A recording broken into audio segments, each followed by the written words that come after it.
हरि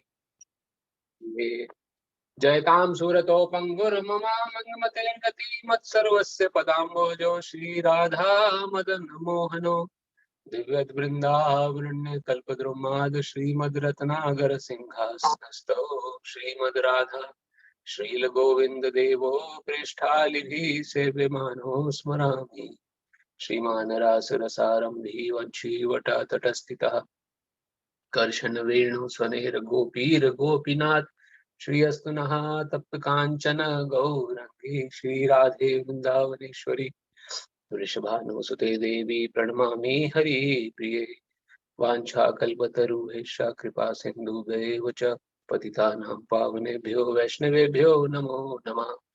जय श्री कृष्ण चैतन्य प्रभु नित्यानंदा श्री अद्वैत गदाधर शिवासादि गौर भक्ता वृंदा। हरे कृष्ण कृष्ण कृष्ण हरे हरे, हरे राम राम राम हरे हरे। नारायणं नमस्कृत्यं नरं चैव नरोत्तमं देवीं सरस्वतीं व्यासं ततो जयमुदीरये। नष्टप्राय स्वभद्रेषु नित्यं भागवत सेवया भगवती तव श्लोके भक्तिर्भवती नष्टकी। उपस्थित सभी श्रोतागणों को का स्वागत है भगवत गीता के 5वें अध्याय के दूसरे सत्र में।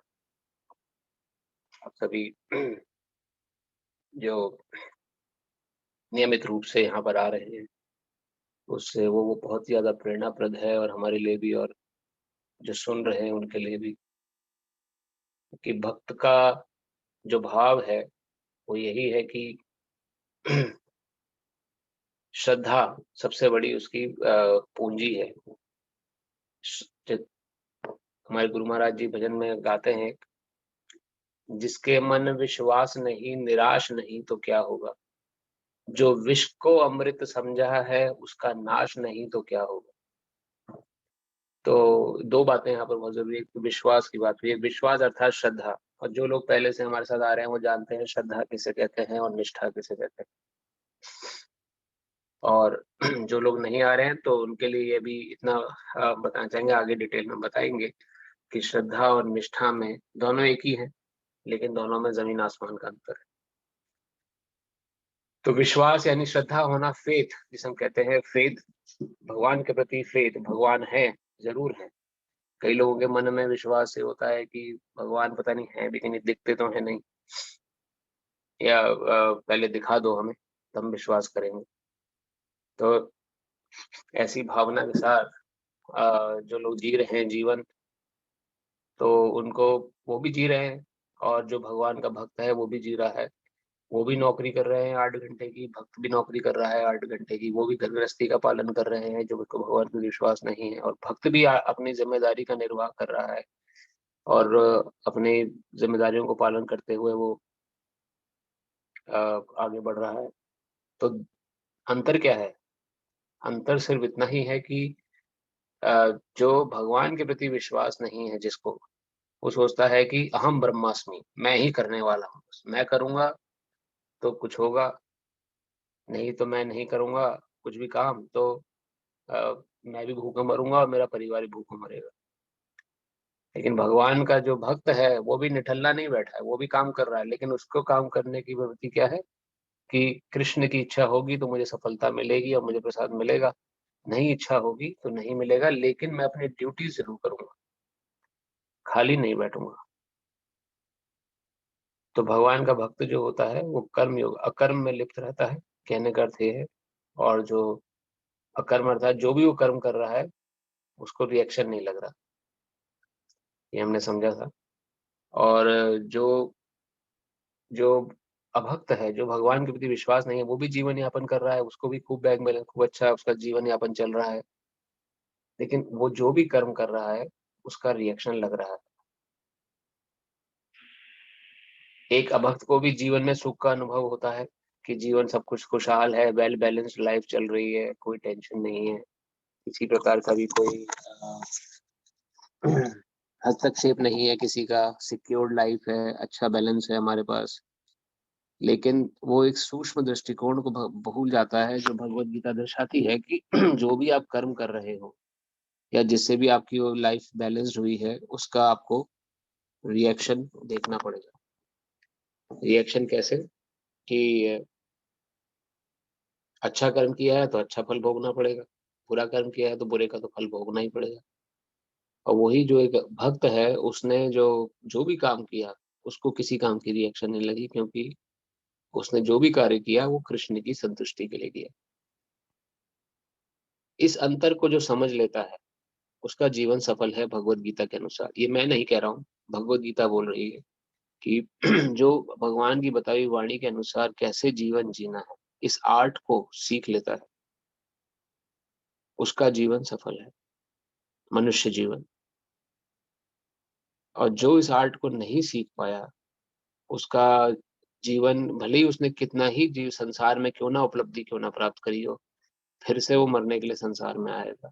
फिर से उसे जन्म मृत्यु सी देखनी पड़ेगी, बुढ़ापा, बीमारियां लगेंगी, फिर से ABCD से पढ़ाई शुरू करनी पड़ेगी, 1 2 3 4 से शुरू करना पड़ेगा। जो सीखा था अभी तक सब वाइप आउट हो जाएगा। फिर से वही चीज, अगर मनुष्य शरीर मिला तो। अगर मनुष्य शरीर नहीं मिला, कोई और शरीर लेके पैदा हो गए, तब तो और भी दुर्गति है। तो हम भगवत गीता में आगे पढ़ेंगे कैसे भगवान इस सब का डिटेल्ड एनालिसिस प्रस्तुत कर रहे हैं। कैसे जीवन होता है, किस प्रकार से मनुष्य का एक शरीर से दूसरे शरीर में स्थानांतरण होता है, और किस प्रकार से उसको जीवन यापन करना चाहिए, क्या दृष्टिकोण, क्या थॉट प्रोसेस उसे अपनाना चाहिए, ये भगवान ने भगवत गीता में समझाया है।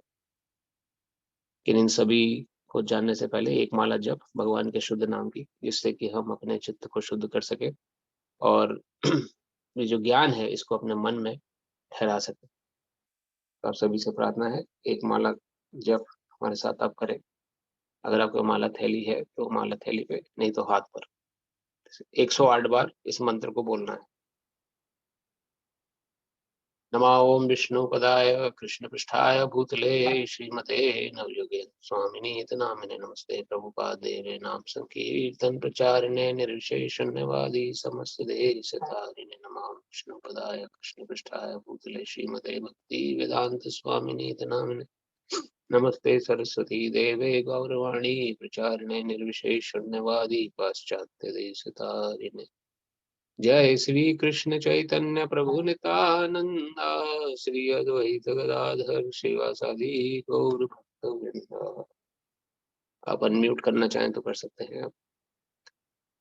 हरे कृष्ण कृष्ण कृष्ण हरे हरे कृष्ण हरे राम राम राम राम हरे हरे हरे कृष्ण हरे कृष्ण कृष्ण कृष्ण हरे हरे हरे हरे राम राम हरे राम हरे हरे हरे कृष्ण कृष्ण कृष्ण हरे हरे हरे हरे राम राम हरे हरे हरे हरे कृष्ण कृष्ण हरे हरे हरे राम राम हरे हरे हरे हरे कृष्ण कृष्ण कृष्ण हरे हरे हरे राम राम हरे हरे हरे कृष्ण कृष्ण कृष्ण हरे हरे हरे राम राम हरे हरे हरे कृष्ण कृष्ण कृष्ण हरे हरे हरे राम राम हरे हरे हरे कृष्ण कृष्ण कृष्ण हरे हरे हरे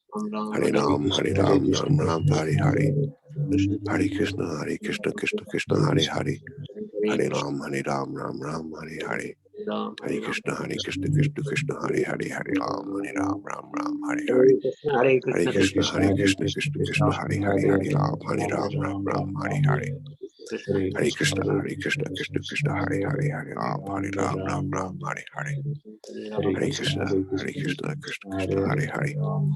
राम हरे हरे हरे कृष्ण कृष्ण कृष्ण हरे हरे हरे राम राम हरे हरे हरे कृष्ण कृष्ण कृष्ण हरे हरे हरे राम राम हरे हरे हरे कृष्ण कृष्ण कृष्ण हरे हरे हरे राम राम हरे हरे हरे कृष्ण कृष्ण कृष्ण हरे हरे हरे राम हरे हरे हरे कृष्ण कृष्ण कृष्ण हरे हरे हरे राम हरे Krishna Krishna Krishna Hare Hare Hare Ram Ram Hare Hare Hare Krishna, Krishna Krishna, Hare Hare, Hare Ram, Ram Ram, Hare Hare, Hare Krishna, Krishna Krishna, Hare Hare, Hare Ram, Ram Ram, Hare Hare, Hare Krishna, Krishna Krishna, Hare Hare, Hare Ram, Ram Ram, Hare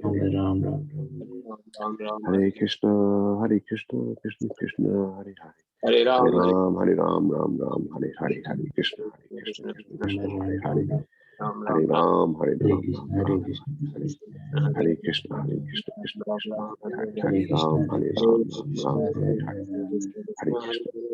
Krishna Krishna, Hare Hare, Hare Ram, Ram Ram, Hare Hare, Hare Krishna, Krishna Krishna, Hare Hare, Hare Ram, Ram Ram, Hare Hare Hare, Ram, Hare Krishna, Ram Krishna Hare Krishna, Hare Hare, Hare Krishna, Krishna Hare Krishna, Krishna, Hare Hare Krishna, Krishna Krishna, Krishna Hare Hare, Hare Ram, Ram Ram, Hare Hare, Hare Krishna, Krishna Krishna,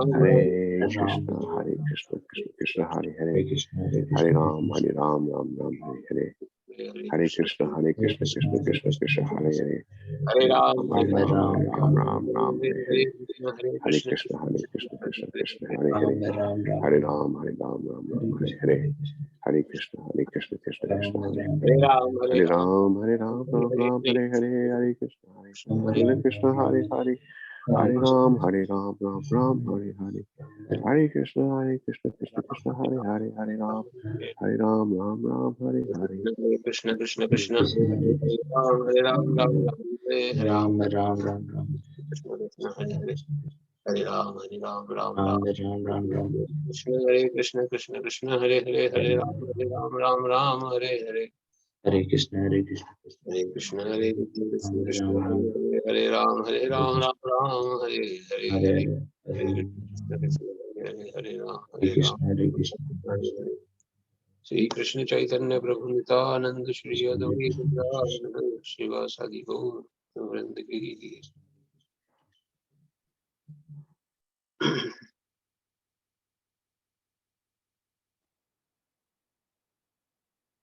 हरे कृष्ण।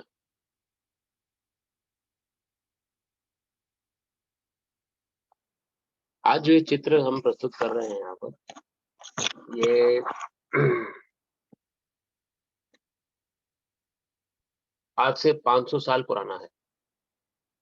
और ये जो चित्र में आप देख रहे हैं, centre में जो हैं वो स्वयं कृष्ण हैं, जिन्होंने चैतन्य महाप्रभु के रूप में जन्म लिया था आज से 500 साल पहले वेस्ट बंगाल में। आने का उद्देश्य क्या था भगवान का? 2 गौड़ उद्देश्य थे। ये हर किसी को विदित नहीं है, लेकिन वेदों के और भागवतम, श्रीमद् भागवतम के अनुसार अगर आप जाते हैं तो श्रीमद् भागवतम में भगवान चैतन्य महाप्रभु का गॉड रीजन है, मतलब छुपा हुआ रीजन बताया गया है। क्या एक तो यह रीजन था उनके आने का कि जब वो कृष्ण रूप में आए थे तो उन्होंने सबको क्या ज्ञान दिया था? सर्वधर्मान परित्यज्य माम एकम शरणम व्रज, मेरी शरण में आ जाओ और मेरा भजन करो, मेरे द्वारा सोच के कृष्ण कॉन्शियस हो जाओ, कृष्ण को होकर कर्म करो। लेकिन जब चैतन्य महाप्रभु के रूप में 500 साल पहले भगवान कृष्ण आए तो उन्होंने किस प्रकार से मेरी भक्ति करी जाए, कैसे कोई भक्त मेरा बन सकता है, उसका ज्ञान प्रस्तुत करा। तो एक बहुत ही विख्यात आचार्य हुए हैं हमारी गुरु परंपरा के। गुरु परंपरा आप सभी समझते हैं। अब गुरु परंपरा अर्थात जो वैलिड अथॉरिटीज हैं, जिनके अंतर्गत हम लोग ये अध्यात्म का ज्ञान पढ़ते हैं, समझते हैं। तो हमारी जो गुरु परंपरा है जिसके अंतर्गत इस्कॉन आता है, उस गुरु परंपरा का नाम है ब्रह्म आदि माधव गौड़ीय संप्रदाय। तो हमारी संप्रदाय जो है वो गौड़ीय वैष्णव संप्रदाय है। गौड़िया अर्थात नॉर्थ इंडिया के लोगों को गौड़ प्रदेश बोला जाता था पहले। तो नॉर्थ इंडिया में ही सारे वैष्णव जो भगवान कृष्ण के भक्त हुए हैं पहले, तो उनको गौड़िया वैष्णव बोला जाता था। और साउदर्न इंडिया में वहां पे द्रविडियंस बोला जाता था, तो द्रविड़ वैष्णव तुमको बोला जाता है। तो गौड़िया वैष्णव यानी नॉर्थ इंडियंस के, बंगाल, हिमाचल, उत्तर प्रदेश, गुजरात, ये पूरा जो स्कर्ट, पूरा जो बेल्ट है, ये गौड़िया वैष्णवों से भरा हुआ है। उड़ीसा तक, जगन्नाथपुरी। तो यहाँ पर जब चैतन्य महाप्रभु के रूप में भगवान कृष्ण ने जन्म लिया तो उन्होंने अपने द्वारा ही कैसे स्वयं की भक्ति करी जाए, क्योंकि कृष्ण की भक्ति इतनी सरल नहीं है। लोग शुरू करते हैं उत्साह के साथ, लेकिन बीच में इतने, कई बार ऐसा होता है कि भगवान टेस्ट लेते हैं कि बीच में हताश होकर छोड़ देते हैं, अरे हमारे बस की नहीं है। कौन सुबह सुबह उठे 4 बजे, कौन मंगल आरती करे, कौन भोग लगा के खाना खाए, इतना स्वादिष्ट पकवान बाजार में मिल रहा है, कहाँ भगवान को भोग लगाएंगे। तो बड़ी थोड़ा सा परेशानी होती है कई बार लोगों को ना, तो लेकिन जो दृढ़ है, जिसका विश्वास, जिसकी श्रद्धा निष्ठा बन चुकी है, उसे तो कोई डगमगा नहीं सकता। वो तो कृष्ण भक्ति करके ही दम लेगा। या तो कृष्ण देखेंगे, मिलेंगे मुझे, या फिर मैं भगवान को मिलूंगा। उसको मन में विश्वास है कि मुझे अब कृष्ण को प्राप्त करना है, अब चाहे कुछ हो जाए। इतना जीवन में मुझे सब कुछ मिल गया, अब मेरे लिए कोई ऑल्टरनेटिव नहीं है। मेरा ऑल्टरनेटिव सिर्फ कृष्ण है। मेरे पास कोई हाँ, कृष्ण के पास दो विकल्प है। कृष्ण के पास हमेशा दो विकल्प है, या तो वो मुझे स्वीकार करेंगे या वो मुझे मेरा तिरस्कार कर देंगे, मुझे छोड़ देंगे। लेकिन मेरे पास तो खाली एक ही विकल्प है, और वो है कृष्ण। मैं उनके बताए हुए मार्ग पे ही चलूंगा, चाहे कुछ हो जाए। तो ये जो व्यक्ति होता है, उसका भाव निष्ठा बन चुका है। यानी कि a ship anchored with a coast. जो कोस्टल एरिया है, समुद्र के किनारे पर, उस पर शिप ने अपना एंकर स्थापित कर लिया एकदम। अब कोई नहीं डगमा सकता, चाहे कितनी ऊंची लहर क्यों ना आ जाए, चाहे बड़ी से बड़ी लहर क्यों ना, उस शिप को डगमगा नहीं पाएगी। अब चाहे जीवन में कुछ भी घटित हो जाए। तो ऐसी भक्ति सिखाने के लिए भगवान कृष्ण चैतन्य महाप्रभु के रूप में आए। कैसे विश्वास को निष्ठा, जो श्रद्धा को निष्ठा बनाया जाए, परिणत किया जाए, क्या रूल्स रेगुलेशंस फॉलो करने चाहिए, किस प्रकार से। तो 8 श्लोक उन्होंने चैतन्य महाप्रभु के रूप में आके प्रस्तुत करे थे, खाली पूरी जिंदगी। और उन्होंने कोई पुस्तक नहीं लिखी, भगवान ने ना कोई ज्ञान दिया। चैतन्य महाप्रभु के रूप में आके उन्होंने खाली 8 श्लोक बताए हमें, जो चैतन्य शिष्टाष्टक के नाम से विख्यात हुए। चैतन्य शिष्टाष्टक में तीसरे नंबर का श्लोक जो है सबसे इंपॉर्टेंट है। वो श्लोक क्या है?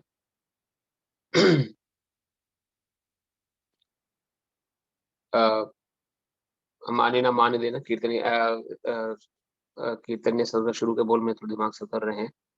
सो सबसे पहला श्लोक वैसे उसमें आता है, चेतो दर्पण मार्जनम भवमाद आवाग्नि निर्वापणम श्री कैरव चंद्रिका वितरणम विद्यावतु जीवनम आनंदाम्बुदिवर्धनम प्रतिपदम पूर्णामृत स्वादनम सर्वात्म संपरम परम विजयते श्री कृष्ण संकीर्तनम। तो पहले श्लोक में उन्होंने क्या बताया कि इस श्री कृष्ण संकीर्तन की परम विजय हो। जो भगवान कृष्ण के नाम का कीर्तन है, ये वर्षों से चित्त का मार्जन करने वाला तथा बारंबार जन्म मृत्यु रूपी महादावनल को शांत करने वाला है। ये संकीर्तन यज्ञ मानवता का परम कल्याणकारी है, क्योंकि ये मंगल रूपी चंद्रिका का वितरण करता है। समस्त अपराकृत विद्या रूपी वधु का यही जीवन है। यह आनंद के समुद्र की वृद्धि करने वाला है, और ये संकीर्तन यज्ञ हमारे द्वारा नित्य वांछित पूर्णामृत का हमें आस्वादन कराता है। तो ये पहला श्लोक।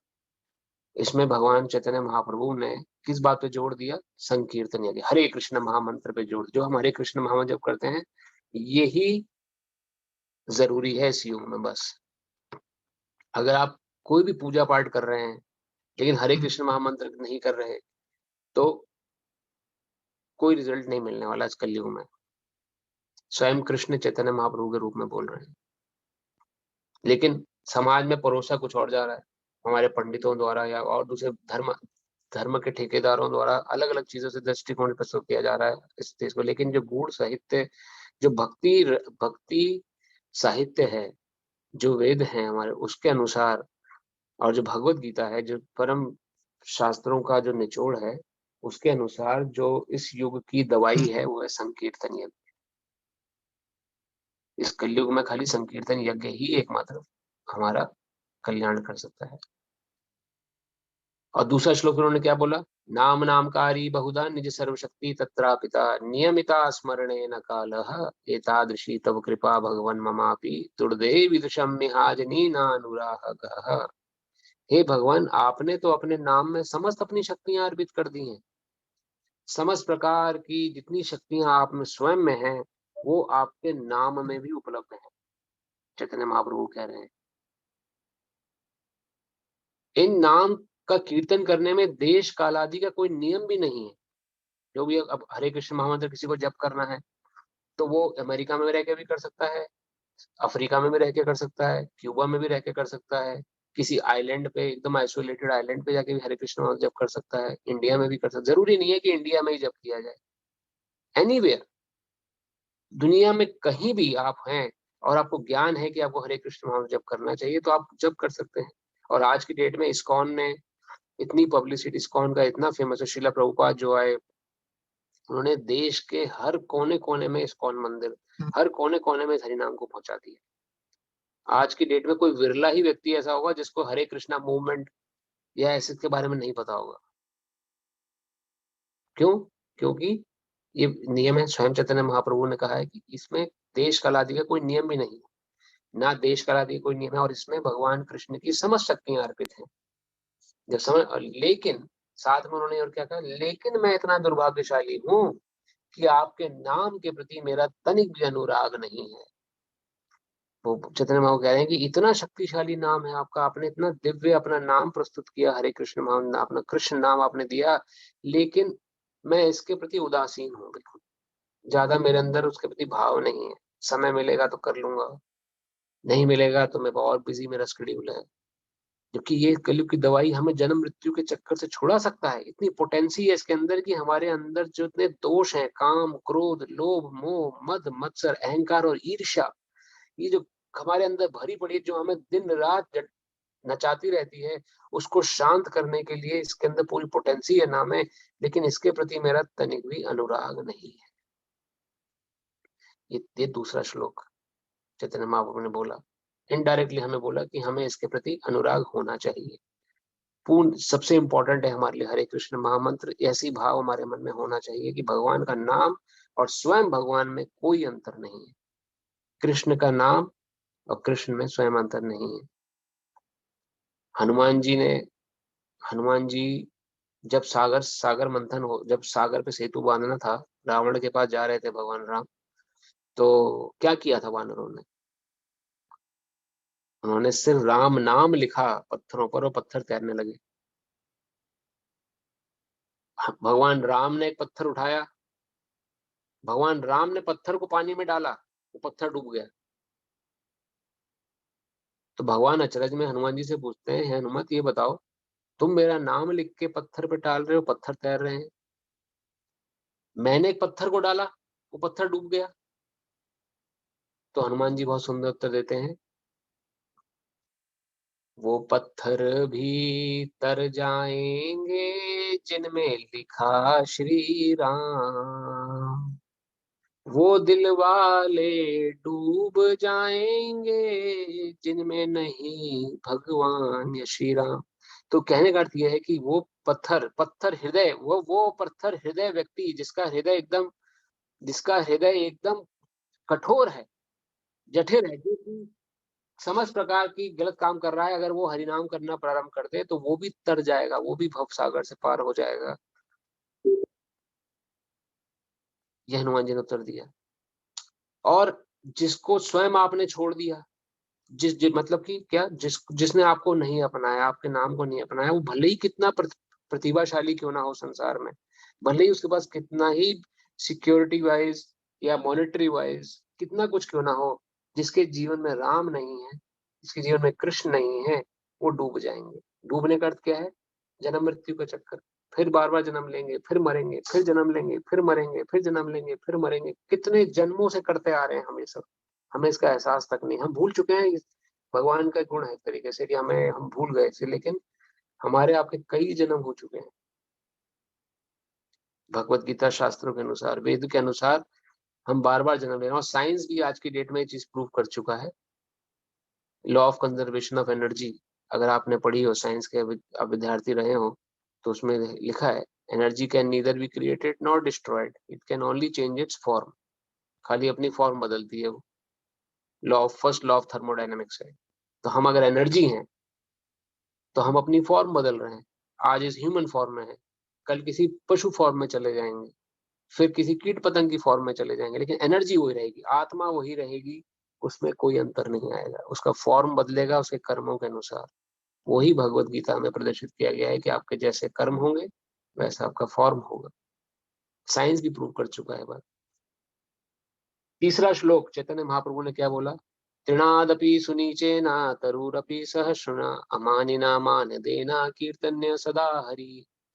तृण से भी अधिक नीच मानकर, तृण मतलब क्या होता है? घास। आप किसी घास पे पैर रख दें तो घास रिवोल्ट नहीं करती है, पैर पूछा कि मेरे पे पैर रख के क्यों चल रहे हो, वो वापस से खड़ी हो जाती है। तो जो अपने को तृण से भी अधिक नीच मानता है, तृण से भी अपने को विनम्र रहता है, तरूर अपनी सहिष्णुना, और तरूर मतलब वृक्ष, वृक्ष से भी अधिक सहनशील जो है, यानी सर्दी गर्मी बरसात दुख या सुख उसके जीवन को टस से मस ना कर पाए, जो उसके जीवन का ध्येय है, उद्देश्य है, उस पर वो अडिग है। तरूर अपनी सहिष्णुना अमानिना मान देना, जो मान देने योग्य व्यक्ति नहीं है, जिसको मान बिल्कुल नहीं देना चाहिए, मान देना, उसको भी जो मान देता है, उसकी भी जो रिस्पेक्ट करता है। कीर्तन्य सदा हरि, वो ही हरि का कीर्तन कर सकता है। तो पहले श्लोक में क्या बोला उन्होंने कि हरि नाम समस्त प्रकार के क्लेशों को दूर करने की शक्ति रखता है, इसलिए हरि नाम अपनाइए। दूसरे श्लोक में उन्होंने क्या बोला कि भगवान के नाम में समस्त प्रकार की शक्तियां हैं, लेकिन मेरा उनके प्रति अनुराग बिल्कुल भी नहीं है। कैसे अनुराग होगा? तीसरे श्लोक में बोला, जब हम हर किसी का सम्मान करेंगे, चाहे वो शूद्र चींटी क्यों ना हो, कोई कीट पतंग ही आपके घर में क्यों ना आ गया हो, या कुछ भी जो मान देने योग्य नहीं है, उसको भी जो मान दे रहा है, वो व्यक्ति तृण से भी अधिक सहनशील हो जाता है, घास से भी अधिक सहनशील हो जाता है, जो दूसरे को मान दे रहा है।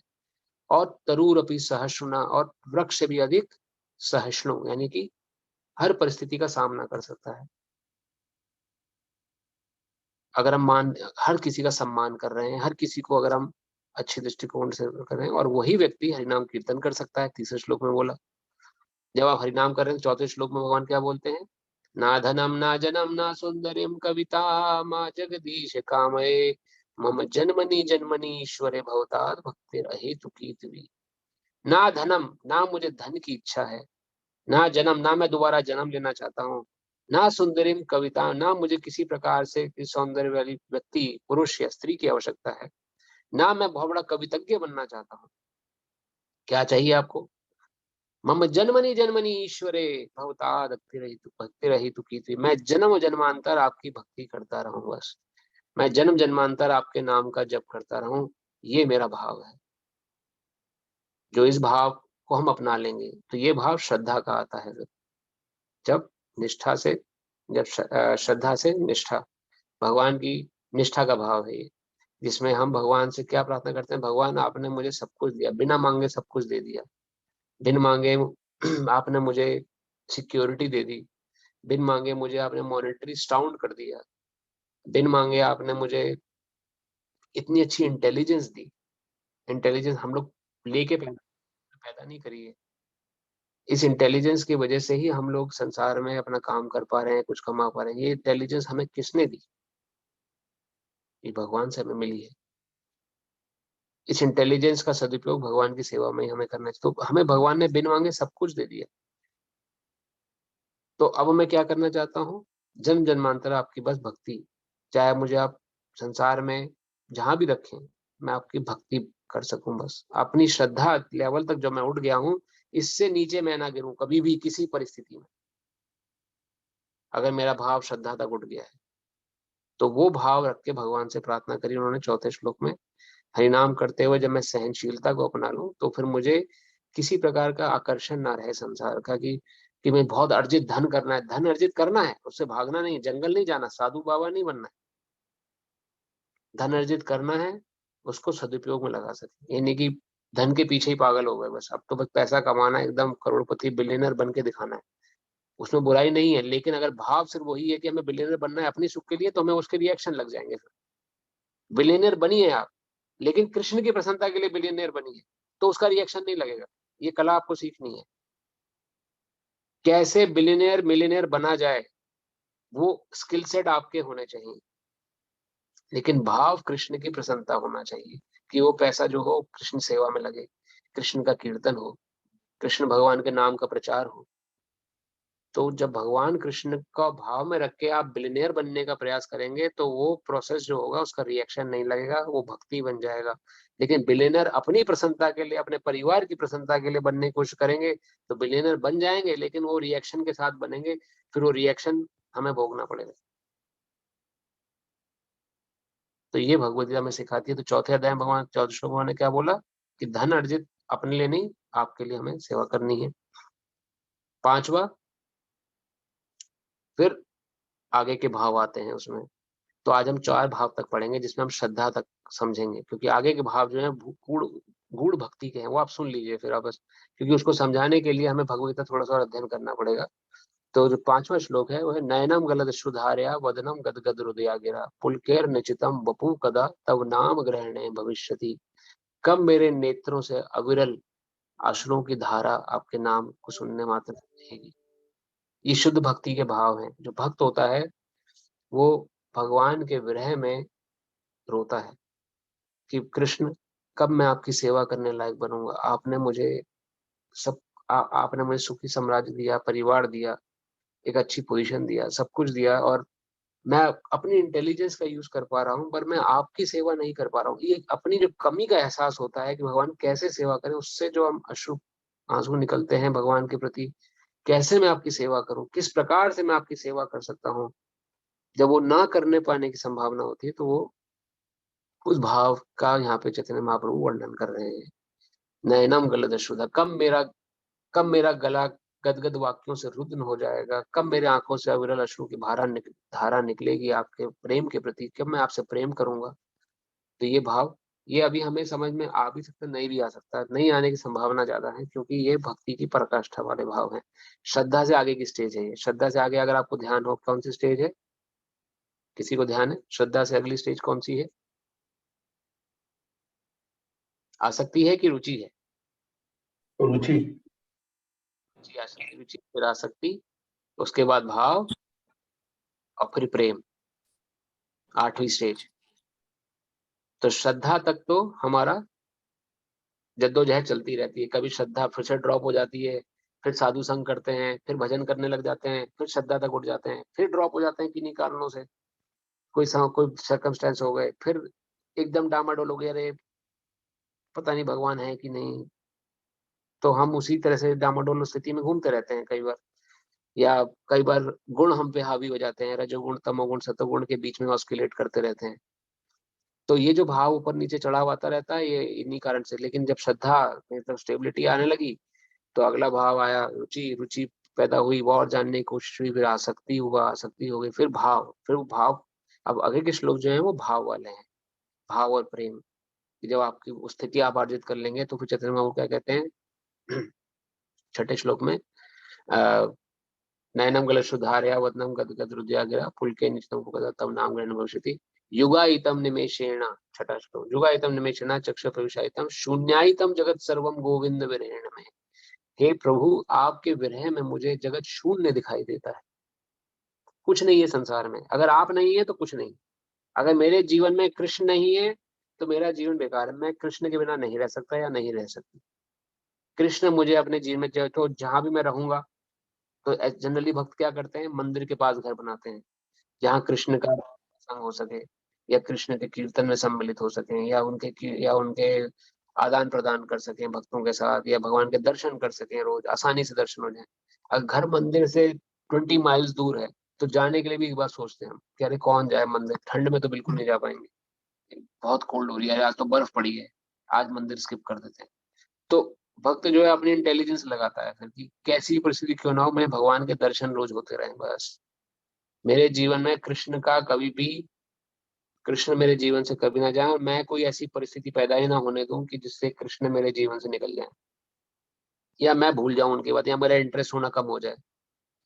तो वो है नैनम 6ठा श्लोक की जो जयताम नैनम गलद सुधार्या वदनम गदगद हृदया गिरा पुलके निचितम उपकदा तब नाम ग्रहण युगायितम युगायितम निमेषेण चक्षुषा प्रविशायितम। तो आपके विरह में जगत मुझे शून्य दिखाई दे रहा है। तो ये भक्ति की पराकाष्ठा है, शून्य दिखना लग जाता है जगत भक्तों को। काम कर रहे हैं संसार में, सामाजिक दृष्टिकोण से दिखेगा अगर ये वो भी तो जॉब जॉब पे जा रहा है, वो भी नौकरी कर रहा है, वो भी अपनी घर गृहस्थी पाल रहा है, लेकिन माइंड सेट में हमेशा कृष्ण चल रहे हैं। इसकी उपमा वैष्णव लोग सपना देते हैं ठीक उसी प्रकार से, जैसे कि एक छोटा शिशु होता है, बच्चा होता है, उसकी माँ होती है। बच्चा झूले में झूल रहा है और माँ जो है घर के काम में बिजी है, खाना बना रही है, कभी कुछ कर रही है, लेकिन भले ही खाना बना रही है, सब कुछ कर रही है, पूरा ध्यान उस झूले में है माँ का। ये भाव भगवान के प्रति जब हो जाए, काम आप सब कर रहे हैं लेकिन पूरा ध्यान कृष्ण में, कृष्ण की कृपा, कृष्ण की स्तुति, कृष्ण का के बारे में सोचते हुए कोई भी काम करना, that is Krishna consciousness state. तो ये उसी प्रकार से है जैसे एक माँ का ध्यान घर का काम करते करते पूरा अपने बच्चे के पालने की तरफ होता है कि मेरा बेटा सो रहा है, कहीं गिर ना जाए, पालने से मच्छर तो नहीं काट रहे होंगे उसको कहीं, या कुछ और कीड़ा तो नहीं काट रहा होगा, देख के आती होंगे ऐसे। तो जो मन में भाव, काम भले ही रोटी सेक रही है लेकिन ध्यान पूरा वहां बच्चे में है। उसी प्रकार से भले ही आप जॉब कर रहे हैं, पढ़ा रहे हैं, टीचिंग कर रहे हैं, डॉक्टरी कर रहे हैं, इंजीनियरिंग कर रहे हैं, कुछ भी कर रहे हैं, पढ़ाई कर रहे हैं, जॉब में जा रहे हैं, कुछ भी कहीं भी कुछ क्यों ना कर रहे हैं, वो कृष्ण के प्रति ध्यान लगा हुआ है, अंदर से कृष्ण ध्यान। तो दुनिया वालों को क्या दिखेगा, अरे ये भी तो जॉब कर रहा है, सब कुछ कर रहा है, जॉब नौकरी में जा रहे हैं, सब कुछ कर रहे हैं, लेकिन अंदर ही अंदर आप कृष्ण के तल्लीन जब हो गए तो रिएक्शंस आप काट रहे हैं और आप अपना जीवन में आगे ग्रो कर रहे हैं। तो वह है छठा श्लोक, शून्य जगत संगोविंद में सातवां श्लोक, सॉरी, और आठवां श्लोक है आश्लिष्य व पाद्रताम पिनष्टु मां मदर्शानाम मर्हताम करोतु वा यथा तथा वा विद्धातु लंपटो मत प्राणनाथस्तु स एव नापरः। तो आठवां श्लोक भगवान ने ये बोला कि ये बिल्कुल प्रगाढ़ स्थित है, 40 जिसमें कि एकदम फोर्थ जो लास्ट 8 श्रेणी है, उसमें प्रेम का भाव जब आता है या जब एकदम श्रद्धा भाव जागृत होते हैं, उसमें ये भाव निकलते हैं कि आश्लिष्य व पात्रताम पे नष्टु माम मदर्शा नाम मरताम। या तो कृष्ण मेरा आलिंगन करे या दर्शन ना देकर मुझे मनमात कर दे, या भले ही मुझे जिंदगी भर भगवान के दर्शन ना हो, भले ही मैं कृष्ण से दूर क्यों ना रहूं, भले ही मुझे कृष्ण अमृत से दूर, वृंदावन से दूर क्यों ना रखें, भले ही कृष्ण मुझे मेरा तिरस्कार कर दें, भले ही कृष्ण मुझे या उनके भक्त मुझे पूजे नहीं, या उनके भक्त मुझसे दो, या मैं मुझे संग ना मिले, कुछ भी मेरे साथ बुरे से बुरा भक्ति में क्यों ना हो, मेरे लिए कृष्ण यथानुरूप मेरे आराध्य प्राणेश्वर बने रहेंगे। चाहे वो मेरा दर्शन, चाहे वो मेरा आलिंगन कर ले आके, या मुझे दर्शन ना देकर मनमात कर दे, वो कुछ भी क्यों ना करें, वो तो सभी कुछ करने में पूर्ण स्वतंत्र है, लेकिन उस परिस्थिति में भी कृष्ण मेरे आराध्य प्राणेश्वर बने रहेंगे। ये भाव जो है, ये निष्ठा की भी परम एकदम स्ट्रॉन्गेस्ट एकदम भाव है, जो कि प्रेम तक लेके जाने का आपको सहायक बनता है कि अब चाहे कृष्ण मुझे मिले ना मिले, मेरे जीवन में दुख आए, सुख आए, कष्ट आए, कुछ भी क्यों ना आए, कृष्ण मेरे यथानुरूप बने रहेंगे बस। मुझे और मेरी जीवन की पूंजी कृष्ण है, मैंने कमाया अपने जीवन में कृष्ण को है बस, मैंने जीवन में कुछ नहीं कमाया। तो इंसान जो अपनी पूंजी संभाल के रखता है, जो जिंदगी भर उसने कमाया वो संभाल के रखता है। जो भक्त होता है उसके उसके मन में हमेशा चलता है कि मेरी पूंजी कृष्ण है, जितना भी मैंने जीवन भर कमाया कृष्ण को कमाया है, ये मैं मेरी तरफ से लॉस्ट होने नहीं दूंगा कभी भी। और कृष्ण की क्या खासियत है, आप कृष्ण को पकड़े ना पकड़े, अगर एक बार आपने कृष्ण के मार्ग में आगे बढ़ा दिया कदम, फिर कृष्ण आपको नहीं छोड़ने वाले। इसलिए हमारे बहुत प्रमुख आचार्य हुए वैष्णव आचार्य श्रील रूप गोस्वामी, उन्होंने कहा कि आप वृंदावन जाएं, जरूर जाएं, यमुना के तट पे कभी मत जाइएगा, क्योंकि यमुना के तट पे कोई बंसी बजा रहा होगा, और बंसी बजाए वहां यमुना के तट पे पहुंच भी गए तो बंसी बजाने वाले को मत देखिएगा कभी भी, क्योंकि वो जो बंसी बजाने वाला है वो गोविंद है, और वो उसको अगर आपने देख लिया तो फिर वो आपको नहीं छोड़ने वाला, भले ही आप कितना ही पिंड छुड़ाने की कोशिश क्यों ना करें, वो ऐसा जादूगर है। तो जो भक्त है वो तो सोचता है कि हम कैसे भगवान को जकड़े रहे। फिर भगवान भी अपने तो सोचते हैं मैं कैसे इस भक्त को अपना के रखूं, कैसे इसको सिक्योर कर रखूं। जैसे आप भगवान को अपने जीवन की पूंजी बनाने की कोशिश कर रहे हैं, आप स्वयं भगवान की पूंजी बन जाएंगे। फिर इसका बहुत छोटा सा एग्जांपल है, आप समझ सकते हैं। अगर आप थोड़े से फेमस हो गए अपने लाइफ में और कुछ लोग आपकी जीवन में आपकी तारीफ कर रहे हैं, आपका नाम जगा रहे हैं, देखो भाई वाह कितना अच्छा इंसान है वो, हर बार आपकी स्तुति हो रही है, आपके नाम का उच्चारण हो रहा है, आपके नाम बोला जा रहा है, तो आपको प्रसन्नता होगी ना। अरे देखो वहां मेरा नाम होता है, मेरा नाम हो रहा है चारों तरफ, मेरे ही नाम बोला जाता है। भले ही आप फिजिकली उस जगह प्रेजेंट ना हो जहां पर आपका नाम बोला जा रहा है, लेकिन आपका नाम, आपका यशोगान हो रहा है कहीं पर, तो आपको मन ही मन प्रसन्नता होगी। वही कृष्ण है, कृष्ण का बार बार रट रहे नाम, हे कृष्ण हरे कृष्ण कृष्ण कृष्ण हरे हरे, हरे राम राम राम हरे हरे, कृष्ण का कीर्तन कर रहे हैं, कृष्ण के कीर्तन में नृत्य कर रहे हैं। तो भगवान कृष्ण क्या देखते हैं, देखो मेरा भक्त मेरे नाम का जप कर रहे हैं, मैं क्यों छोड़ू उनको। तो आप भगवान की पूंजी बन जाते हैं। तो वो पराकाष्ठा प्रेम की है, लेकिन वो पराकाष्ठा तक पहुंचने के लिए मेहनत लगेगी, थोड़ी साधना को स्ट्रॉन्ग करना पड़ेगा, साधन भक्ति स्ट्रॉन्ग करनी पड़ेगी। सस्ता नहीं है भगवान, सस्ते में कुछ नहीं मिलता है। भगवान को अगर प्राप्त करना है, उस सुख को अपना अनुभव करना है, भक्ति का सुख जो अनुभव करना है, और चूंकि और जन्म मृत्यु के चक्कर से बचना है, तो उसके लिए मशक्कत क्या है, 16 भगवान के नाम का जप, 16 माला पराकाष्ठा है। नहीं हो पाती है तो कुछ माला जरूर करें भगवान के नाम के जप की, और जैसा भगवान ने भगवत गीता में जीवन जीने को बोला है उस प्रकार से जीवन जीने का प्रयास करें। तो ये जो चित्र हम देख रहे हैं चैतन्य महाप्रभु, ये 8 श्लोक जो थे चैतन्य महाप्रभु सेंटर में जिन्होंने गोद में उठा रखा है, ये स्वयं कृष्ण है। इन्होंने ये प्रदर्शित करे किस प्रकार से भक्ति करे इंसान, कैसे श्रद्धा से प्रेम भाव तक पहुंच सके, ये स्वयं चैतन्य महाप्रभु के रूप में आगे कृष्ण भगवान ने बताया। और जिनको उन्होंने गोद में ले रखा है वो इस पराकाष्ठा के प्रमुख एग्जाम्पल हैं श्रीला हरिदास ठाकुर। हरिदास ठाकुर जो थे पैदाइशी मुसलमान थे, 5 वक्ती नमाजी थे, नमाज पढ़ते थे, और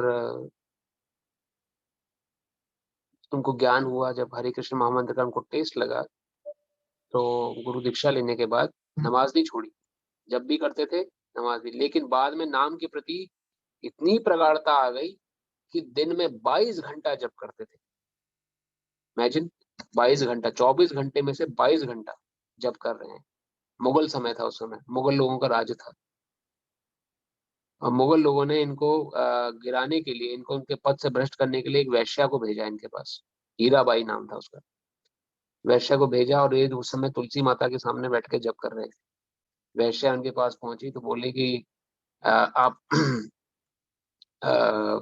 जब कर रहे हैं, और कितने को माहौल है, और आप भी अलोन है, मैं भी अलोन है, से हम लोग क्यों समय को वेस्ट करें।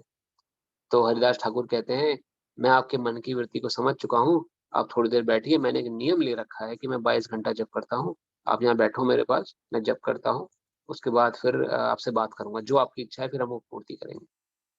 वैश्या वहीं बैठ गई, और ये हरिदास ठाकुर जप कर रहे हैं 22 घंटा। जब उनका माला चलती रही हरे कृष्ण महामंत्र की, जब 2 घंटा उनका ब्रेक टाइम आया, तो जब उठे तो उस समय वैश्या थक हार के वो वहीं पे सो गई थी, तो वो अपना थोड़ा निवृत्त होने के लिए, नहाने धोने के लिए आ गए, चले गए।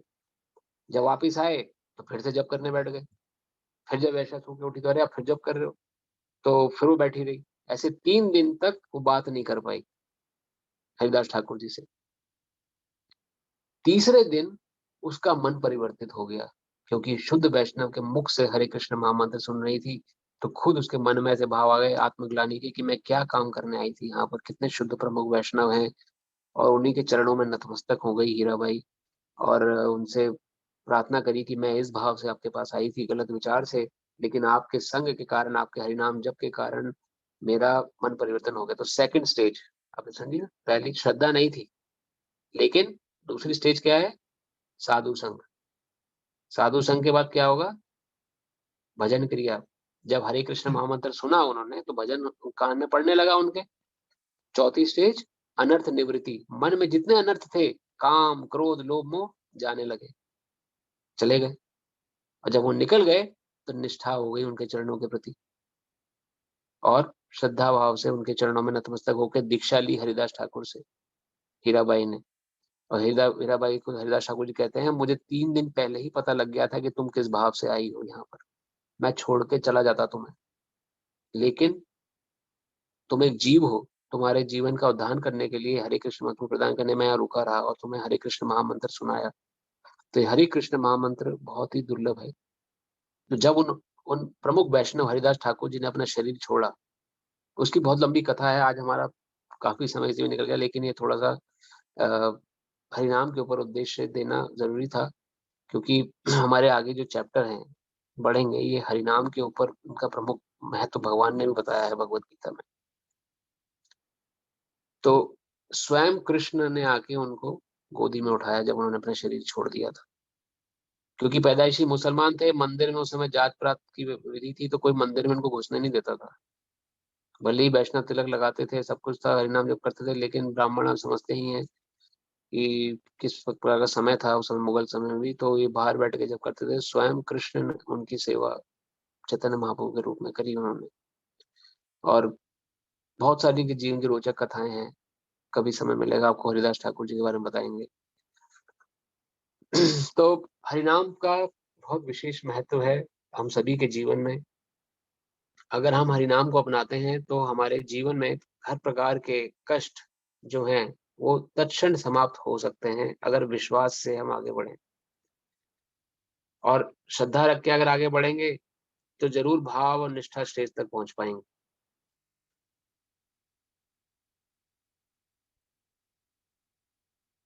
और अगर श्रद्धा होगी तो हम लोग हमारे अंदर से जितने भी हमारे अनर्थ निवृत्तियां हैं, अनर्थ हैं, वो सारे समाप्त हो सकेंगे। अगर अनर्थ हमारे जीवन में क्यों नहीं समाप्त हो पाते, क्योंकि हमें विश्वास की कमी है, थोड़ी सी अभी विश्वास नहीं है। विश्वास की जब विश्वास होगा, तो जब हीराबाई जैसी इतनी इनको की जब कन्वर्ट हो गई, वो कन्वर्ट क्या मतलब भगवान के प्रति उनका समर्पण हो गया। और लेटेस्ट एग्जाम्पल शिला प्रभुपाद जब विदेश आए, तो आपने देखा होगा, आप वीडियोस पे गूगल पे देख सकते हैं कैसे शिला प्रभुपाद अकेले, जो न्यूयॉर्क में, मैंने आपको बताया टॉम्स्किन स्क्वायर पार्क है, अभी न्यूयॉर्क में आप जाएंगे वहां पर, टॉम्स्किन स्क्वायर स्ट्रीट पर है, सेकेंड एवेन्यू स्ट्रीट नेम है वहां पर। जब टॉम्स्किन स्क्वायर पार्क है, वहां पर पेड़ के नीचे बैठ के अकेले हरे कृष्ण महामंत्र जप करते थे, और उस पेड़ के चारों तरफ हिप्पी लोग इकट्ठा हुआ करते थे। खाली इस हरे कृष्ण महामंत्र की धुन से अट्रैक्ट हो गए वो हिप्पी, और आज इतना बड़ा इस्कॉन समुदाय खड़ा हो गया। हिप्पियों से शुरू हुआ है, हिप्पी लोग जो कि मिलियनर्स बिलियनर्स थे। हिप्पीज वर ऐसे कोई दे वर नॉट कॉमन पर्सन।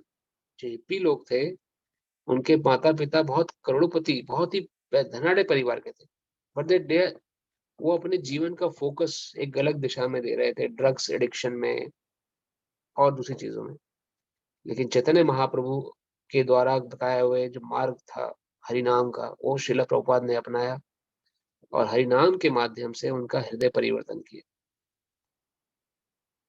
तो हृदय परिवर्तन किसी का भी संभव है, हमारा भी संभव है, अगर हम श्रद्धा से किसी भक्त के माध्यम से, किसी भक्त के संग में रह के अगर हम हरिनाम सुनते हैं, या भगवान से प्रार्थना करते हैं कि हमें अब ज्ञान हो गया है, कृपया हमारे साथ बने रहें, अपने भक्तों का संग हमें देते रहें, तो निश्चित रूप से हरिनाम हमारा भी उद्धार कर सकता है। तो श्रील प्रभुपाद लेटेस्ट एग्जाम्पल हमारे, किस प्रकार से हरिनाम के माध्यम से उन्होंने हिप्पीज को हैप्पी बनाया। Hippies were not happy initially, लेकिन जब उन्होंने हरिनाम को अपनाया तो वो हैप्पी हो गए। तो इन्हीं शब्दों के साथ हम भगवत गीता को थोड़ा सा आज आप पढ़ेंगे, एक आध श्लोक हम उसका ले सकते हैं, क्योंकि समय थोड़ा सा इसमें ही हमारा चला गया। पांचवा अध्याय हमने शुरू किया था। पांचवें अध्याय में हमने 2 श्लोक ले चुके थे, जिसमें भगवान से अर्जुन ने प्रश्न किया है। अर्जुन क्योंकि कंफ्यूज हो गए थे कि प्रभु आप एक तरफ तो मुझे ना कर्म करने की प्रेरणा दे रहे हैं तीसरे अध्याय में कि कर्म करें, अपना वृत्ति परक कर, अपना जो हमारी जो कॉन्स्टिट्यूशनल ड्यूटीज है, हमारा जो हमारा कर्म है करने के, वो उसको हमें दृढ़ता पूर्वक श्रद्धा से करना चाहिए। और दूसरी तरफ आप चौथे अध्याय में मुझे बोल रहे हैं कि आप कर्म ना करें, अकर्म करें। उससे क्या होगा कि मुझे मेरे प्रति समर्पित होकर सभी कर्म करें। तो यहाँ अर्जुन ने प्रश्न किया था कि एक तरफ आपने कर्म त्यागने को बोला मुझे, कर्म त्यागना अर्थात कृष्ण के लिए कर्म करना, और दूसरी तरफ मुझे भक्ति पूर्वक कर्म करने के लिए प्रेरणा दे रहे हैं, तो मेरे लिए क्या श्रेष्ठकर है बताइए।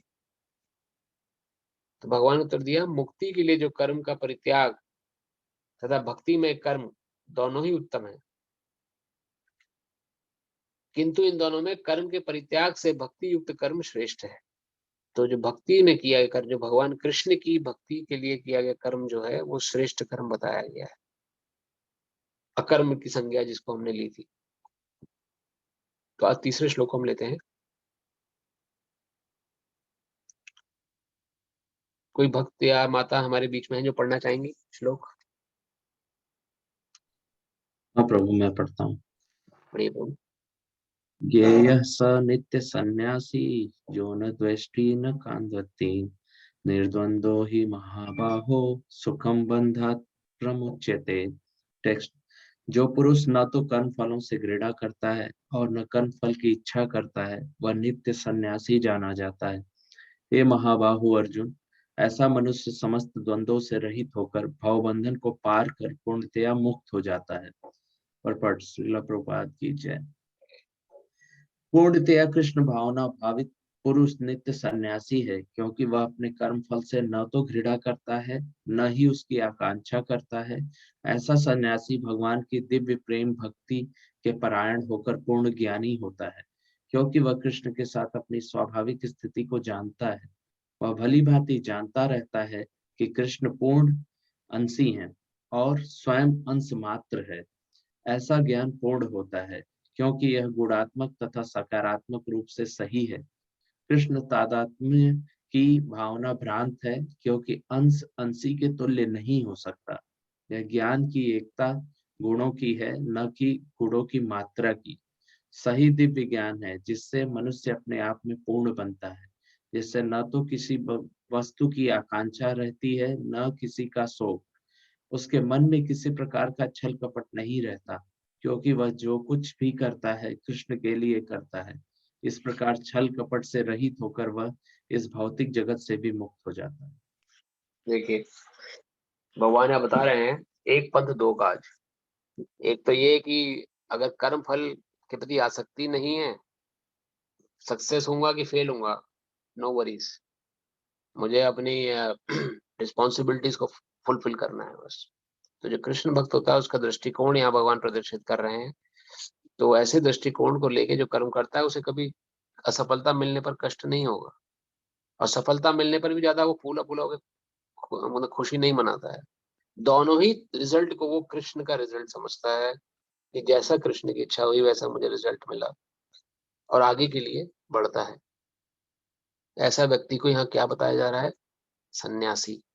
कितनी बड़ी संज्ञा दी जा रही है। देखिए सन्यासी कौन होता है व्यक्ति? सन्यासी सन्यासी जो है वो परम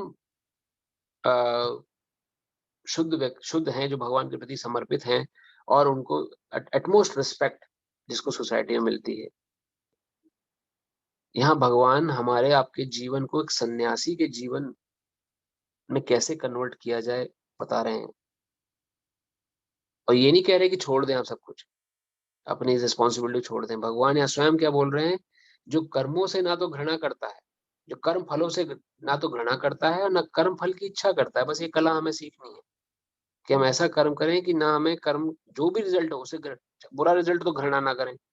अरे कैसा रिजल्ट आ गया, जो और अच्छी मेहनत करता तो और अच्छा, तो घृणा के भाव ऐसे नहीं आना है। जो आ गया भगवान के ओर, वह नित्य सन्यासी जाना जाता है। इसे कहा जाता है युक्त वैरागी। सब कुछ होने के बाद भी वैराग, युक्त वैराग्य से यही भगवान कृष्ण शिक्षा दे रहे हैं इस श्लोक में कि किस प्रकार से सब कार्य करते हुए हम सन्यासी बन सकते हैं। श्लोक नंबर 4 कोई पढ़ना चाहेगा? माताओं में कोई प्रयास करेंगे?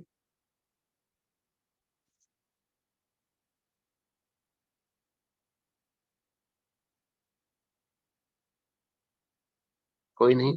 तो कोई भी पढ़ सकते हैं। प्रभु जी आप कोई और पढ़ना चाहेंगे श्लोक? ये भगवान की वाणी है, स्वयं भगवान कृष्ण ने ये शब्द बोले हैं अपने मुख से 5000 साल पहले। तो बहुत दिव्य है ये शब्दों को उच्चारण करना, क्योंकि ये भगवान द्वारा ही उच्चारित शब्द हैं सारे। प्रभु जी मैं पढ़ता हूँ, पढ़िए प्रभु जी, पढ़िए। 1 मिनट प्रभु जी। मेरी आवाज आ रही है प्रभु जी? हाँ प्रभु जी। सांख्यो योगे प्रथ बला प्रवृत्ति न पंडिता एकम मप्य स्थिति सम्युप्य भयो वृंदे फलम। टेक्स्ट, अज्ञानी ही भक्ति को भक्ति के जगत के विश्लेषणात्मक अध्ययन सांख्य से भिन्न कहते हैं। जो वस्तुत ज्ञानी है वह कहते हैं कि जो इनमें से किसी एक मार्ग का भली भांति अनुसरण करता है वो दोनों फल प्राप्त कर लेता है। पपट शिला प्रभुपाद की जय। तात्पर्य, भौतिक जगत के विश्लेषणात्मक अध्ययन सांख्य का उद्देश्य आत्मा को प्राप्त करना है। भौतिक जगत की आत्मा विष्णु या परमात्मा है। भगवान की भक्ति का अर्थ परमात्मा की सेवा है। एक विधि से वृक्ष की जड़ खोजी जाती है और दूसरी विधि से उसको सींचा जाता है। सांख्य दर्शन का वास्तविक छात्र जगत के मूल्य अर्थात विष्णु को दृढ़ता और फिर पूर्ण ज्ञान समेत अपने को भगवान की सेवा में लगा देता है। अंततः मूलतः इन दोनों में कोई भेद नहीं है, क्योंकि दोनों का उद्देश्य विष्णु की प्राप्ति है। जो लोग चरम उद्देश्य को नहीं जानते वे यही कहते हैं कि सांख्य और कर्म योग एक नहीं है, किंतु जो विद्वान है वो जानता है कि इन दोनों भिन्न विधियों का उद्देश्य एक है। हरे कृष्ण। तो सांख्य योग का वर्णन आ रहा है। सांख्य क्या है? जीवन का विश्लेषणात्मक अध्ययन। और ये योग जो था ये भगवान कृष्ण ने अपने स्वरूप, जो उन्होंने रूप लिया था कपिल मुनि, कपिल देव के रूप में भगवान उत्पन्न हुए थे, देवहूति माता और कर्दम ऋषि, जो इनका श्रीमद् भागवत में इनका वर्णन है। और कपिल मुनि जो थे वो उन्होंने सांख्य योग का सांख्य फिलॉसफी प्रस्तुत करी भगवान को, जो कि भगवान को प्राप्त करने की एक और विधि है, कैसे भगवान को एक एनालिटिकल स्टडी के द्वारा समझा जाए। तो Samkhya philosophy is just like an analytical study, कि उसमें सबसे पहले उन्होंने दर्शाया कि किस प्रकार से शरीर बनता है 5 धातुओं से, किस प्रकार से इसके 5 कर्म इंद्रियां हैं, फिर वो 5 ही ज्ञान इंद्रियां हैं, फिर उनके ऑब्जेक्ट्स हैं। इंद्रियों के ऑब्जेक्ट मतलब कि आंखों का ऑब्जेक्ट क्या है? देखना, दृश्य। कानों का ऑब्जेक्ट क्या है? सुनना। सो ऐसे उन्होंने एनालिटिकल स्टडी प्रदर्शित करी। ऐसे 24 तत्वों को मिला के शरीर बना हुआ है, ये उन्होंने प्रदर्शित किया। अंत में उद्देश्य क्या है? जानना कि मैं शरीर नहीं, मैं आत्मा हूँ। इस शरीर इज जस्ट लाइक एक तरह का मुझे एक उपकरण मिला है, एक टूल है, जो कि मुझे अपने जीवन को यापन करने के लिए, भगवान की प्राप्ति करने के लिए प्राप्त हुआ है। इसका मुझे सदुपयोग कृष्ण की प्राप्ति करने में करना चाहिए। जिस प्रकार से मुझे अगर कोई कार मिल जाए, और वो कार अगर मुझे ऑफिस के द्वारा मिली है, सपोज करो फॉर एग्जांपल, तो उस कार का प्रमुख उद्देश्य क्या है? कि मुझे ऑफिस ले जाना और ऑफिस से ड्रॉप करना। लेकिन उस कार को मैं ऑफिस में यूज करने की बजाय मैं उस कार को अपने पर्सनल यूज में यूज करना शुरू कर दूं, तो ऑफिस में कम यूज करूं, अपने पर्सनल यूज में, अपने पर्सनल फैमिली यूज में ज्यादा उसको यूज करने लग जाऊं। या कोई भी ऐसी चीज जो हमें किसी एक नियमित कार्य के लिए मिली है, लेकिन उस कार्य की बजाय हम दूसरे कार्यों में अपनी इंद्र तृप्ति के लिए उस चीज को लगाते हैं, तो उसका नुकसान भोगना पड़ता है। उसी प्रकार से ये शरीर जो है हमें कृष्ण की को प्राप्त करने के लिए मिला है, क्योंकि इसमें एक्स्ट्रा इंटेलिजेंस है। इसमें हम सोच सकते हैं, इसमें भक्ति कर सकते हैं, इसमें भगवान की पूजा पाठ कर सकते हैं। कुत्ते, बिल्ली, कीट पतंग, मच्छर मक्खी ये सब नहीं कर सकते। उनको भी शरीर प्राप्त है, लेकिन उनका शरीर में ये गुण नहीं है। उनके शरीर के अंदर एक मतलब उनके अंदर उनका भाव इतना विकसित नहीं है। लेकिन मनुष्य शरीर का भाव मिलने के बाद भी, मनुष्य मिलने के बाद भी हम कीट पतंग और जानवरों के थोड़ा स्वभाव करेंगे, रखेंगे, तो फिर हमें अगला जन्म मनुष्य का नहीं मिलेगा।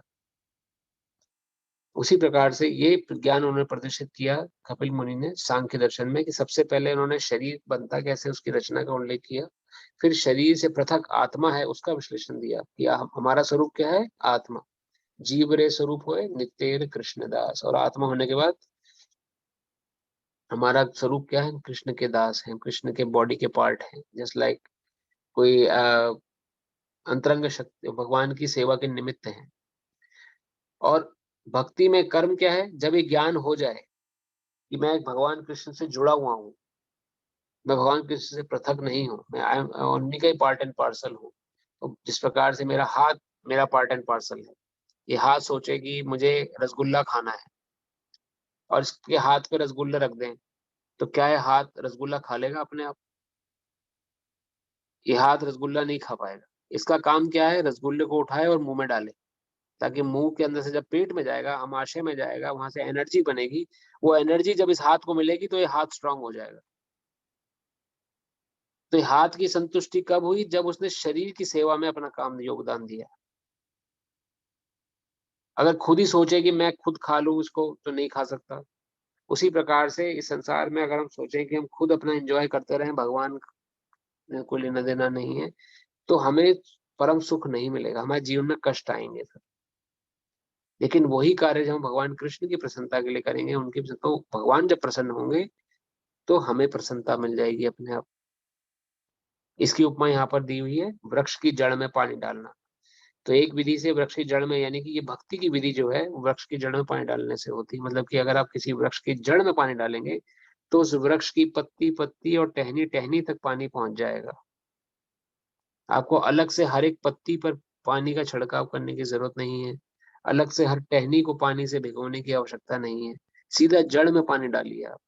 ऐसे ही करते हैं ना जब पानी डालते हैं पेड़ में, जड़ में ही पानी क्यों डालते हैं, क्योंकि वहां से एक प्रोसेस के थ्रू कोने कोने तक पोषण पहुंच जाएगा उस वृक्ष के। उसी प्रकार भगवान कृष्ण जो है वो हमारे जीवन की जड़ है। इस भाव से अपने जीवन में जब आप उनकी सेवा में लगते हैं, जब कृष्ण प्रसन्न होंगे तो उनकी प्रसन्नता के कारण हम भी अपने आप प्रसन्न हो जाएंगे। इसी प्रकार भक्त जो है प्रसन्न रहता है हर परिस्थिति में, चाहे दुख आए उसके जीवन में, चाहे सुख आए, उसे कभी प्रकार किसी प्रकार कष्ट नहीं होता। क्यों? क्योंकि वो जड़ में पानी दे रहा है। जब जड़ प्रसन्न है तो वृक्ष तो अपने आप हरा भरा रहता है, चाहे वो आंधी में खड़ा हो, चाहे वो सनशाइन में खड़ा हो। आंधी में भी वृक्ष वैसे ही खड़ा है हरा भरा, और सनशाइन में जो हो रही है एकदम अच्छा वेदर है तब भी, क्योंकि जड़ में पानी पहुंच रहा है। तो ये जो दृष्टिकोण प्रस्तुत हुआ था, ये कपिल मुनि ने सांख्य योग के द्वारा प्रदर्शित किया था। और यहाँ भगवान बता रहे हैं श्लोक में कि सांख्य दर्शन के थ्रू एनालिटिकल स्टडी करके आप मेरा ज्ञान लो, या मेरे द्वारा बताए गए किस कर्म योग को फॉलो करके मेरा ज्ञान लो, दोनों एक ही है, किसी प्रकार कोई भेदभाव नहीं है इनमें।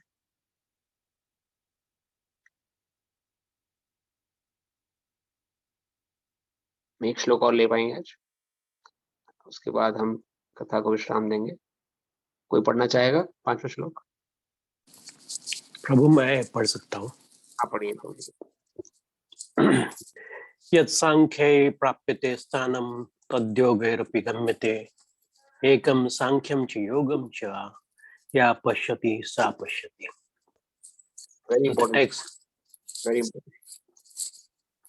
So the text is जो ये जानता है कि विश्लेषणात्मक अध्ययन which is सांख्य द्वारा प्राप्य स्थान भक्ति द्वारा भी प्राप्त किया जा सकता है, और इस तरह जो सांख्य योग तथा भक्ति योग को एक समान देखता है वही वस्तुओं को यथार्थ रूप में देखता है।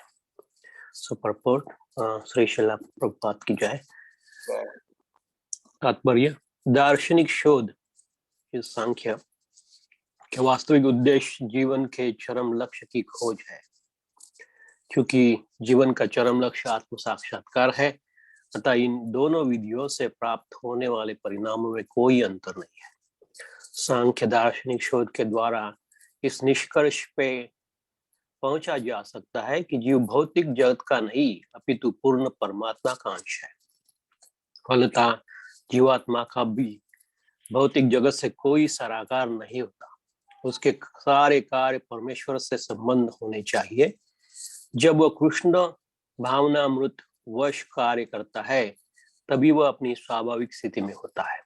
सांख्य विधि में मनुष्य को पदार्थ से विरक्त होना पड़ता है और भक्ति योग में उसे कृष्ण भावना भावित कर्म में आसक्त होना होता है।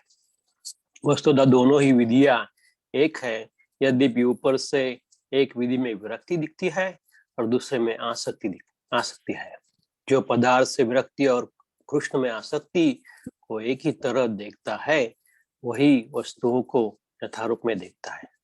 हरे कृष्ण प्रभु। हरे कृष्ण प्रभु, थैंक यू। तो यहाँ फर्दर सांख्य योग जो कि विश्लेषणात्मक अध्ययन है, उसमें क्या करना होता है, उसमें पदार्थ और भगवान से अध्यात्म में डिफरेंसेस निकाले जाते हैं कि ये पदार्थ है, हम इसके प्रति आकर्षित नहीं होना। जैसे कि कई लोग बोलते हैं कि मैं सांख्य दर्शन योगी हूँ, क्यों? क्योंकि भगवान कृष्ण को प्राप्त करने जा रहा हूँ, तो मुझे संसार से ज्यादा सरोकार नहीं है, मुझे एक अच्छा घर गृहस्थी नहीं बनाना, मुझे बड़ा घर या बड़ी कार या ऐसा कुछ नहीं खरीदना है, मुझे अच्छी नौकरी जो मिल जाए ठीक है, क्योंकि मैं योगी की भागी जीवन जीऊंगा। अल्टीमेटली वो भी कृष्ण भगवान तक पहुंचेगा क्योंकि वैराग्य भाव उसके मन में आ रहा है। लेकिन कृष्ण भक्त जो होता है वो भक्ति योग के द्वारा वो भी यही काम करता है, वो बड़ा बड़ा घर बनाता है। बड़ा घर बनाएगा क्यों? कि उसमें कृष्ण कीर्तन हो, जिससे भक्तों को बुलाएगा अपने घर में, कृष्ण कीर्तन हो। इसलिए मैंने एक बड़ा घर खरीदा। क्यों क्यों बड़ी गाड़ी खरीदी? क्यों? जिससे कि कृष्ण भक्तों को ट्रांसपोर्ट करा सके जगह जगह, एक जगह दूसरी जगह। क्यों बड़े खूब पैसा इकट्ठा करा? जिससे कि भगवत गीता की डिस्ट्रीब्यूशन हो दुनिया के कोने कोने में, चाहे किसी को जरूरत हो उस समय पता लग जाए बस कि भगवत गीता चाहिए। अपने पैसे से भगवत गीता खरीदी और उसको ट्रांसपोर्ट कर दी। तो भक्त जो है वो पैसा खूब कमा रहा है, खूब अच्छे से पैसा कमाता है, लेकिन उसका दृश्य सिर्फ कृष्ण पे है। तो वैरागी भक्त भी है और वैरागी वह व्यक्ति भी है जो सांख्य दर्शन को फॉलो करते हुए पदार्थ से दूर हटके जीवन जी रहा है। दोनों ही कृष्ण को मिलाते हैं, दोनों ही बराबर स्थिति के हैं। उसको भी कृष्ण भक्त को युक्त वैरागी बोला जाता है, सब कुछ होते हुए भी कृष्ण की सेवा में, क्योंकि उसको संसार की किसी वस्तु से अटैचमेंट नहीं है। हर वस्तु को कृष्ण की समझता है वो, ये कृष्ण संबंधी है, ये कृष्ण की सेवा में ही लगना है। ये धन जो मुझे मिल रहा है ये कृष्ण का है, इसे कृष्ण की सेवा में लगना है। जो भी प्रॉपर्टी मेरी है वो कृष्ण की सेवा में लगनी चाहिए, कृष्ण की सेवा हो सके, कृष्ण को तो अपने अपनी चीजों के प्रति आसक्ति ना होकर कृष्ण के प्रति आसक्ति, उसको रिएक्शन नहीं लगा, इसलिए वो भी भक्ति करे, वो भी कृष्ण को प्राप्त कर लेगा। इसे युक्त वैरागी बोलते हैं, युक्त वैरागस्य, सब कुछ होते हुए भी वैरागी है। ऐसे बहुत उच्च कोटि भक्त हैं। तो इस कला को भगवान कृष्ण और आगे हमें समझाएंगे कैसे हम अपने जीवन को ऐसा बना सकते हैं कि जो कि हमेशा कृष्ण हमारे भाव में बने रहें और हम कृष्ण में होके अपने जीवन को सफल बना सके। और जब कृष्ण हमारा जीवन, हम कृष्ण को हम प्राप्त करेंगे तो हमें निश्चित रूप से इस संसार में दोबारा नहीं आना पड़ेगा। वरना संसार में दोबारा चक्कर चल रहा है वो तो बिना किसी के कहे चल रहा है। ये तो एक ऐसा प्रोसेस है, जो साइकिल है जो चल रही है, लेकिन ये इसको हमें भी रोकना है। तो आज कथा को हम ये विराम देते हैं। आप सभी का बहुत बहुत धन्यवाद। कोई आपका प्रश्न हो तो हम अगले 2 मिनट 3 मिनट प्रश्न का उत्तर दे सकते हैं। हरे कृष्णा।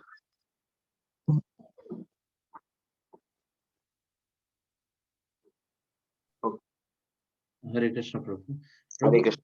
एक छोटा सा क्वेश्चन है। जी। सांख्य फिलॉसफी जो कपिल मुनि ने दी थी, कपिल देव जी ने दी थी, और जो हम मायावादी फिलॉसफी कहते हैं, इन दोनों में कोई डिफरेंस है या अल्टीमेटली रिजल्ट दोनों का सेम ही है, लेकिन इसमें कोई डिफरेंस है मूलतः या दोनों देखिए, से? सांख्य फिलॉसफी में मूलतः डिफरेंस ये है कि सांख्य फिलॉसफी के अनुसार जीव भगवान नहीं है।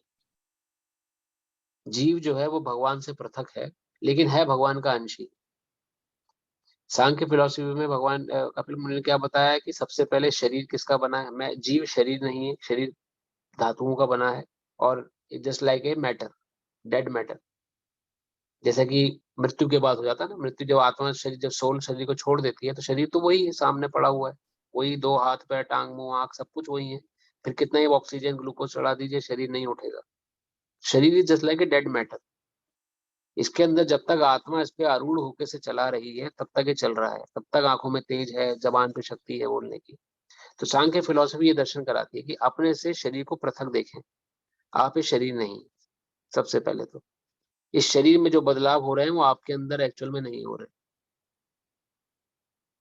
लेकिन हम लोग क्या करते हैं, हम कार खरीदते हैं, कार जैसे जैसे पुरानी होती है तो हम सोचते हैं हम ये कार पुरानी हो रही है तो मैं भी पुराना हो रहा हूँ। तो एक मूर्खता कहलाती है शास्त्रों के अनुसार। तो सांख्य फिलॉसफी बताता है जीव शरीर से पृथक है और भगवान का अंश है। भगवान का अंश आत्मा है, एक परमात्मा है, तो परमात्मा की सेवा के निमित्त है जीव। और जो मायावादी फिलॉसफी है वो बोलती है जीव परमात्मा ही बन जाता है एक दिन। जब भगवान में विलीन हो जाता है तो जीव में और परमात्मा में कोई अंतर नहीं रहता। तो ये बिल्कुल ही उल्टा ज्ञान है मायावादी का ज्ञान। मायावादी कहते हैं जब मृत्यु प्रदान हम भगवान में समा जाएंगे, भगवान के अंदर प्रवेश कर जाएंगे, बस फिर हम ही भगवान है। या भगवान जब धरती पर आते हैं तो जीव बन के आते हैं, तो भगवान में और जीव में कोई अंतर नहीं। तो मायावादी फिलॉसफी को इसलिए मायावादी फिलॉसफी बोला गया है, मायावादी कृष्ण अपराधी। तो मायावादी फिलॉसफी है वो उसमें अपराध तत्व है, भगवान के प्रति अपराध है कि भगवान को छोटा करके दिखाया गया कि भगवान में और जीव में कोई अंतर नहीं।